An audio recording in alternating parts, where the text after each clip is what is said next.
रंगा सियार की कहानी। बहुत समय पहले की बात है।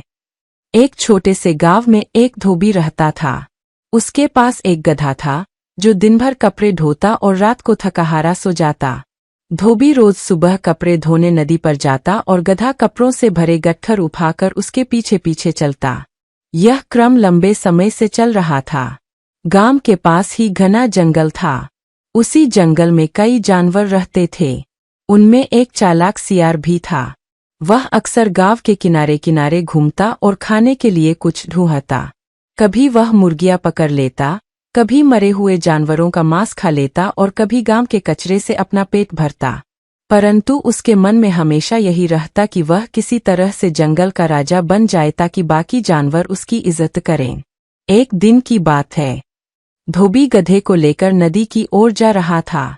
रास्ते में वह कुछ देर आराम करने लगा। तभी गधा घास चरने के लिए इधर उधर भटक गया। चलते चलते वह नदी के किनारे बनी रंगाई की भट्टी तक पहुंच गया। वहां कपड़ों को रंगने के लिए बड़े बड़े पिटारे में नीला रंग घोला गया था। गधा जिज्ञासा से इधर उधर सूंघने लगा और अचानक उसका पैर फिसल गया।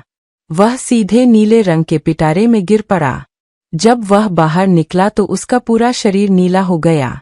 गधा यह देखकर घबरा गया और भागते भागते जंगल की ओर निकल पड़ा। उसी समय सियार ने उसे देखा। उसने कभी इतना विचित्र और रंग बिरंगा जीव नहीं देखा था। नीले रंग में लथपथ गधे को देखकर सियार के मन में एक चालाकी भरी योजना आई। वह तुरंत बाकी जानवरों के पास गया और बोला, सुनो, यह कोई साधारण प्राणी नहीं है। यह तो देवताओं द्वारा भेजा गया दूत है। देखो इसका शरीर कैसा अद्भुत रंग का है। हमें इसे अपना राजा मान लेना चाहिए। जानवरों ने जब नीले रंग से लथपथ गधे को देखा तो वे भी हैरान रह गए।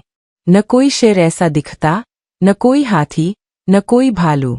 सबने सोचा, सचमुच यह कोई दिव्य प्राणी है। शेर, बाघ, भेड़िए, खरगोश, हिरण सभी ने मिलकर उसे जंगल का राजा मान लिया और उसका नाम रखा रंगा सियार। गधा, जो कि असल में मूर्ख था, इस अचानक मिली इज्जत से बहुत खुश हो गया। वह सोचने लगा, वाह, अब तो मैं राजा बन गया हूँ। सब मेरी सेवा करेंगे। मुझे काम नहीं करना पड़ेगा।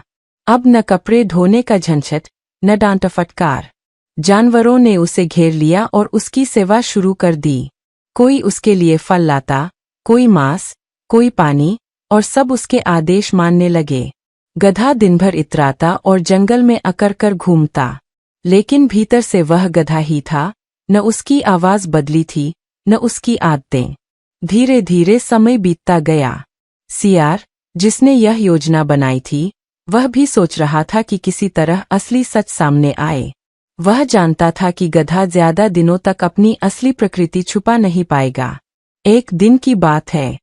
चांदनी रात थी। जंगल में सभी जानवर रंगा सियार की सभा में इकट्ठा हुए थे। सब उसे प्रणाम कर रहे थे। गधे का मन बहुत प्रसन्न था। इतने में अचानक उसे अपने स्वभाव पर काबू नहीं रहा और उसने गधों की तरह ऊंची आवाज में रेंकना शुरू कर दिया, ढेंचू, ढेंचू। सारी सभा में सन्नाटा छा गया। शेर, बाघ और भेड़िए चौंक पड़े। खरगोश और हिरण घबरा गए। सभी को समझते देर न लगी कि यह तो गधा है, कोई देवदूत नहीं। सियार जोर से हंस पड़ा और बोला, देखा, मैंने कहा था ना, असली रूप कभी छुपता नहीं।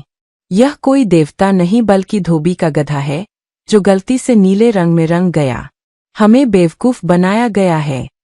अब तक जो जानवर उसकी पूजा कर रहे थे, वे सब गुस्से से भर उठे। शेर गरजा, हमें धोखा देने की सजा इसे जरूर मिलेगी। सभी जानवर गधे पर टूट पड़े। कोई उसे दांतों से काटता, कोई पंजों से मारता और कुछ ही देर में गधे का हाल बुरा हो गया। वह भागकर गांव की ओर लौट गया और फिर कभी जंगल में आने की हिम्मत नहीं कर पाया। धोबी ने जब अपने गधे को वापस देखा तो चौंक गया। वह सोचने लगा कि यह नीला कैसे हो गया। बाद में जब रंग उतर गया तो गधा फिर पहले जैसा दिखने लगा, पर उसके शरीर पर जंगल में पड़ी मार के निशान हमेशा के लिए रह गए। शिक्षा, मोरल फॉर द स्टोरी। यह कहानी हमें सिखाती है कि झूठ और छल का मुखौटा ज्यादा देर तक नहीं टिकता। किसी का असली स्वभाव जल्दी या देर से सामने आ ही जाता है। जैसे गधा अपनी रेंकने की आदत नहीं छोड़ पाया और पकड़ा गया, वैसे ही जीवन में भी जो लोग दिखावा करके दूसरों को धोखा देना चाहते हैं, वे अंततः उजागर हो जाते हैं और हानि उठाते हैं।